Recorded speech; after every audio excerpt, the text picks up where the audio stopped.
Hi friends, कैसे हैं आप लोग। उम्मीद है आप लोग बहुत ही अच्छे होंगे।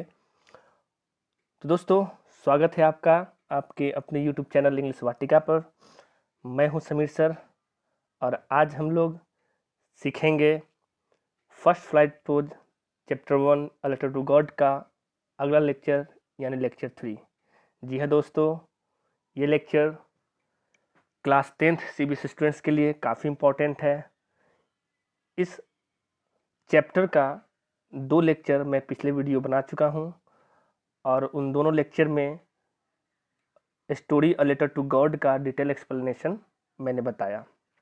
उसी क्रम को आगे बढ़ाते हुए ये आज का लेक्चर डिटेल एक्सप्लेनेशन का होगा और ये आज अंतिम लेक्चर होगा।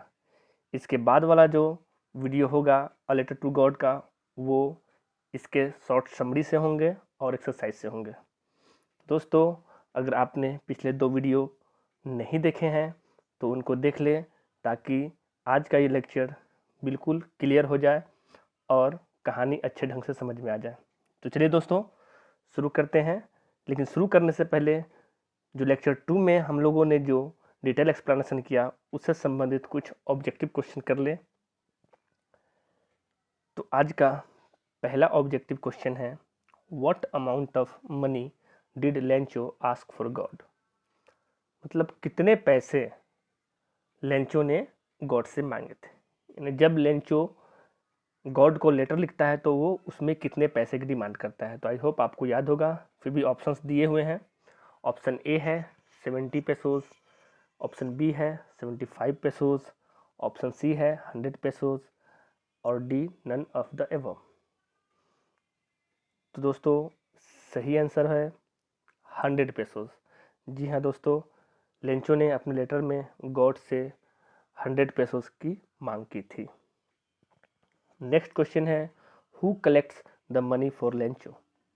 लेंचो के लिए पैसे कौन इकट्ठे करता है। तो जी है दोस्तों, अगर पिछले वीडियो में आपने डिटेल एक्सप्लेनेशन देखा तो आपको पता होगा कि लेंचो का पत्र पाकर कौन है जो उसकी मदद करना चाहता है। फिर भी ऑप्शन यहाँ दिए हुए हैं। Option A his wife, option B post master, option C postman, option D God. ये दोस्तों, यहाँ पर इस कहानी में लेंचो के लिए पैसे इकट्ठे पोस्ट मास्टर करता है, क्योंकि वो बहुत ही अच्छा आदमी था और उसे लेंचो के पत्र पढ़कर बहुत ही दया आया था, इसलिए उसने उसे उसकी मदद करनी चाहिए थी। तो सही आंसर होगा ऑप्शन बी पोस्ट मास्टर। तीसरा क्वेश्चन है, what are the qualities of postmaster. जी हाँ दोस्तों, पोस्ट मास्टर के क्या क्या गुण थे, कैसा व्यक्ति था वो। तो ऑप्शन ए है ही वॉज फैट, वह मोटा था। बी एमिएबल, मिलनसार था। सी मर्सीफुल, दयावान था। ऑल ऑफ द एबो। जी हाँ दोस्तों, आप सही सोच रहे हैं। ये सारे क्वालिटीज उसमें थे। वो मोटा भी था, एमिएबल भी था और मर्सीफुल भी था। तो correct answer is option D. Next slide की तरफ बढ़ते हैं। अगला क्वेश्चन है, Lencho wrote a letter to God and said that.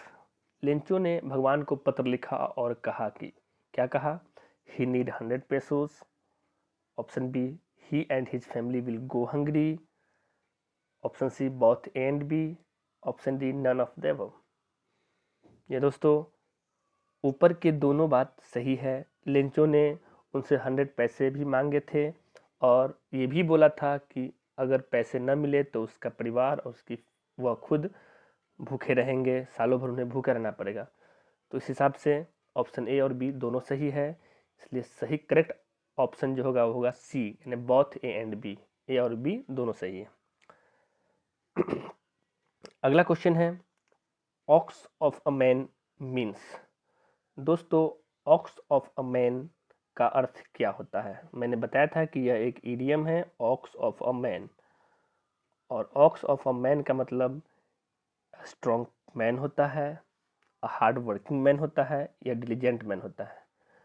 तो याद रखेंगे दोस्तों, मैंने बताया था कि ox of a man was Lencho ने। इस कहानी में ऑक्स ऑफ मैन किसको कहा, लेंचो का। लेंचो एक मजबूत आदमी था, हार्ड वर्किंग भी था और मेहनती भी था। मतलब डिलीजेंट और हार्ड वर्किंग सेम वर्ड है। स्ट्रॉन्ग मतलब बैल की तरह काम करने वाला स्ट्रॉन्ग ही होगा। इस हिसाब से तीनों ऑप्शन सही है, इसलिए इसका करेक्ट आंसर ऑप्शन डी होगा, ऑल ऑफ द अबव। अगला क्वेश्चन है, Lencho seeks help from almighty. Lencho मदद मांगता है ऑलमाइटी से, यानी सर्वशक्तिमान गॉड से। क्या ये बात सच है, ट्रू है, या मे बी ट्रू, या ट्रू हो सकता है, फॉल्स है, गलत है, या मे बी फॉल्स, फॉल्स हो सकता है? तो आप सोच कर जवाब देंगे ये बात सच है कि नहीं। हाँ, तो जब आपने डिटेल एक्सप्लेनेशन सुनी होगी या देखी होगी वीडियो, तो पता चला होगा कि लेंचो पत्र भगवान को लिखता है और मदद उन्हीं से मांगता है, क्योंकि लेंचो को भगवान पे डीप ट्रस्ट है, गहरी श्रद्धा है, बहुत ट्रस्ट करता है। तो ये बात बिल्कुल सही है, इसलिए आंसर होगा ऑप्शन ए। दोस्तों, इस प्रकार से आपके लिए 6 ऑब्जेक्टिव क्वेश्चन थे, आप लोगों ने देखा, तो सभी के आंसर इस प्रकार से हैं।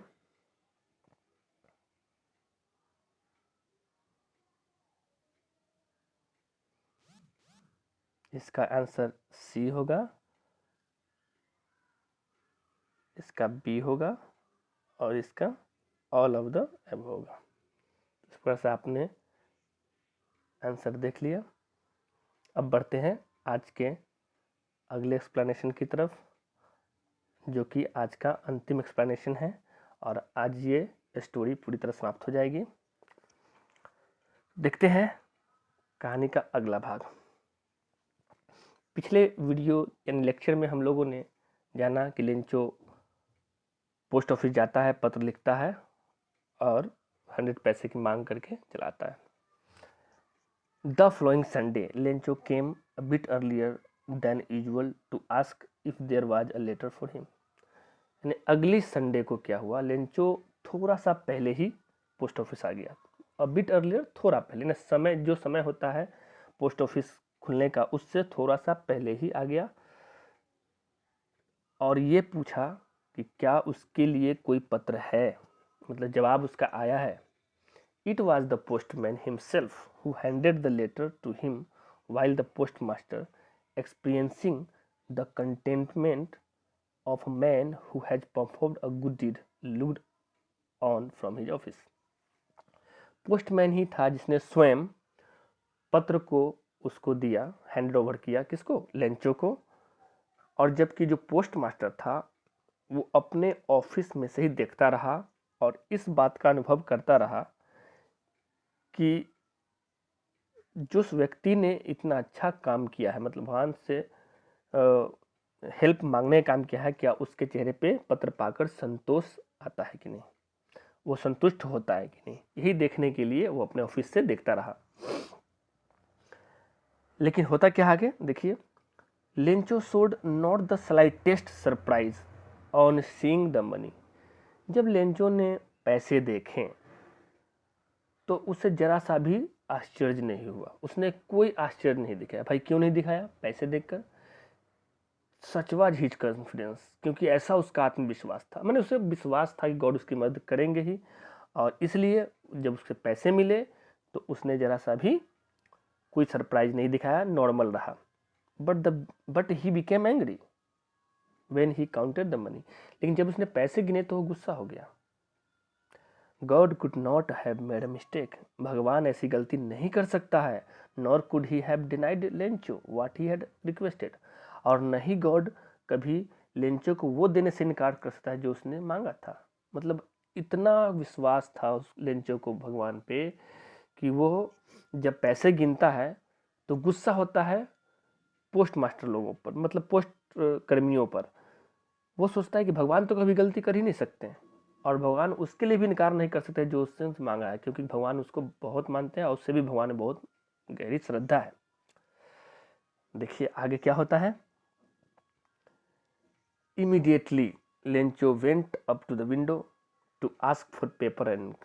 शीघ्र ही क्या हुआ, पैसे गिन के रख लिया, और उसके बाद उसने क्या किया, तुरंत ही लेंचो खिड़की पे गया, पोस्ट ऑफिस की खिड़की पे गया और उनसे कागज और इंक मांगा, स्याही मांगा।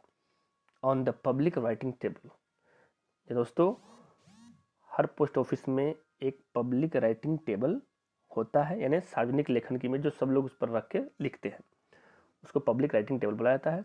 ही started to write with much wrinkling of his brow. उसने लिखना शुरू किया और उसने अपने भावों को बिल्कुल सिकोड़ कर लिखा। सिकोड़ करने का मतलब बहुत गुस्से में लिखा। Caused by the effort he had to make to express his idea, मतलब उसने ऐसा इसलिए सिकोड़ कर लिखा जिससे कि वह गुस्सा वाला व्यवहार जो है एक्सप्रेस कर रहा, अपने विचारों को एक्सप्रेस, गुस्से में अपने विचारों को एक्सप्रेस करके पत्र लिख रहा हो। तो उसने अपने भावों को इस तरह रिंकल कर लिया जैसे एक्सप्रेस हो कि वो कितना गुस्से में है, उसके विचार एक्सप्रेस हो रहे हो। When he finished, जब उसने लिख लिया, he went to the window, वह खिड़की पर गया, to buy a stamp, एक डाक टिकट खरीदा, which he licked, जिसे उसने चाटा यानी उस पर थूक लगाया, and then affixed to the envelope, और उसको चिपकाया लिफाफे पर, with the blow of his fist, क्योंकि वो गुस्से में था तो उसने मुक्के की चोट से, अपने मुक्के की चोट से उस डाक टिकट को लिफाफे पर चिपकाया। The moment the letter fell into the mail box, अगले ही पल पत्र डाल दिया गया मेल बॉक्स में।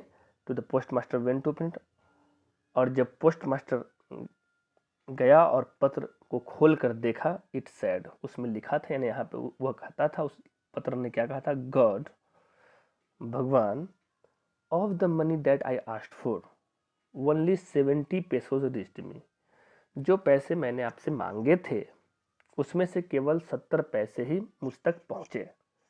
सेंड मी द रेस्ट, बाकी का मुझे भेज दीजिए। Since I need it very much, क्योंकि इससे मुझे बहुत ज़रूरत है, मुझे इसकी बहुत ज़रूरत है। But don't send it to me through the mail, लेकिन आप इसे मेल से, डाक से नहीं भेजें, because the post office employees are a bunch of crooks, क्योंकि जो पोस्ट ऑफिस के जितने भी एम्प्लॉयज़ हैं, कर्मचारी है, सारे क्या है, अ बंच ऑफ क्रुक्स, यानी बदमाशों का झुंड है, ठगों का झुंड है। और अंत में उसने लिखा लेंचो, यानी आपका लेंचो। तो जब पोस्ट मास्टर ने पत्र पढ़ा तो पत्र में ये सारी बातें लिखा था। मतलब ये हुआ दोस्तों कि लेंचो को पता नहीं था कि ये मदद जो 70 पैसे की हुई थी उसकी, वो पोस्ट मास्टर ने ही किया था। उसे ये विश्वास था कि ये 70 पैसे, भगवान ने तो 100 पैसे ही भेजे थे, लेकिन पोस्ट मास्टर और उसके सहकर्मियों ने उनमें से 30 पैसे गायब कर दिए थे, इसलिए उसको उन पर विश्वास नहीं था। इसलिए उसने पत्र में लिखा कि मुझे 70 पैसे ही मिले हैं, बाकी के पैसे भेज दिए क्योंकि मुझे इसकी ज़रूरत है, लेकिन याद रखिए पैसे मुझे मेल से ना भेजें, क्योंकि ये जितने भी यहाँ पोस्ट एम्प्लॉयज़ हैं, पोस्ट ऑफिस एम्प्लॉयज़ हैं, वो सारे बंच ऑफ क्रुक्स हैं। तो देखा दोस्तों, ये थी कहानी। और इस प्रकार से इस कहानी में जो हम लोगों ने सीखा कि वो मतलब किसी व्यक्ति का भगवान के ऊपर कितनी असीम श्रद्धा होती है, जिसमें अच्छे और बुरे की फ़र्क वो नहीं कर पाता है। तो दोस्तों, ये थी आपकी कहानी और उसका डिटेल एक्सप्लेनेशन, और कहानी यहीं पे समाप्त होती है। अब इस कहानी का एक शॉर्ट समरी जो एग्ज़ाम के दृष्टिकोण से काफ़ी महत्वपूर्ण होगा, वो आपको अगले वीडियो में मिलेंगे, और उसमें ही उस कहानी से रिलेटेड जितने भी एक्सरसाइज हैं, जो मतलब शॉर्ट आंसर और शॉर्ट क्वेश्चन या लॉन्ग आंसर क्वेश्चन हैं, वो सारे आपको PDF के रूप में मिलेंगे। तब तक लिए वेट कीजिए नेक्स्ट वीडियो का, और बने रहिए इंग्लिश वाटिका के साथ। और अगर इससे रिलेटेड कोई और भी प्रॉब्लम हो तो आप हमें कमेंट करें, और आप लोग घर बैठे क्लास 10th की तैयारी करें। Wish you all the best.